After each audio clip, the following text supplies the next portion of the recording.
veče, poštovani gledalci. U današnjem klipu ću pričati o sladoledima naše i vaše mladosti.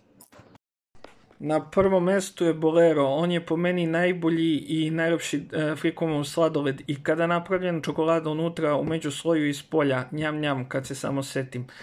Inače, ja sam Frikomu pre par godina pustio e-mail sa pitanjem zašto više ne prave Bolero i ako imaju nameru opet da ga prave kad će početi, međutim odgovor nikad nisam dobio. Na drugom mestu je Noger Džog. Noger Džog je mlađi brat Bolera, ali je bio preskup za dečije mogućnosti. Imao je spoljni sloj čokolade sa lešnikom ili bademom, pa kremasto punjenje od vanile, a sredina je također bila ponovo od čokolade. Na trećem mestu je Jolly. Jolly, od njega su stalno trnuli zubi koliko je bio leden. Teško da ćemo se setiti koje su arome bile u pitanju. Imao je 3 sloja, crveni, žuti i ljubičasti sloj. Pod broj 4 Čokomoko, 5 Leni, 6 Capri, oni se i danas proizvode za razliku od prethodna 3. Vulcano, ja preferiram čokoladni, inače ga zovem postinflatorni sladoled. Ja sam ga jeo 99. Se sećam da je u Pekabeti kad sam ga kupovao koštao 32 dinara. Znači ovaj čokoladni danas košta oko 200 dinara kao i ovaj sa jagodom, ali čokoladni je za mene zakon što se Vulkana tiče.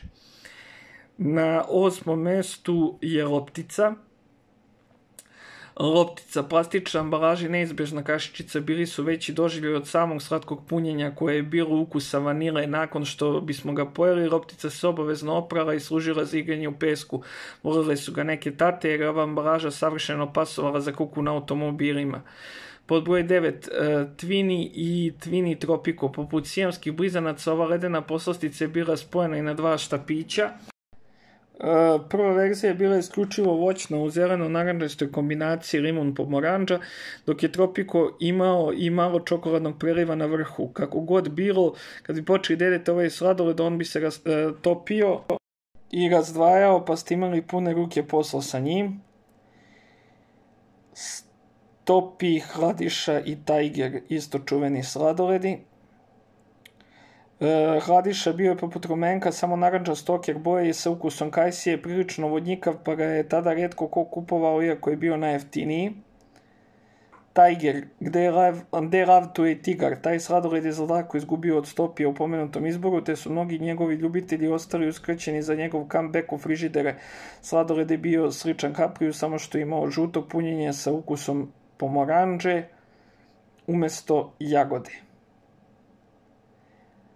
Za rumenka ne treba trošiti reči, jedan je rumenko i evo ih sladoledi nekadašnje pekabele čuvene.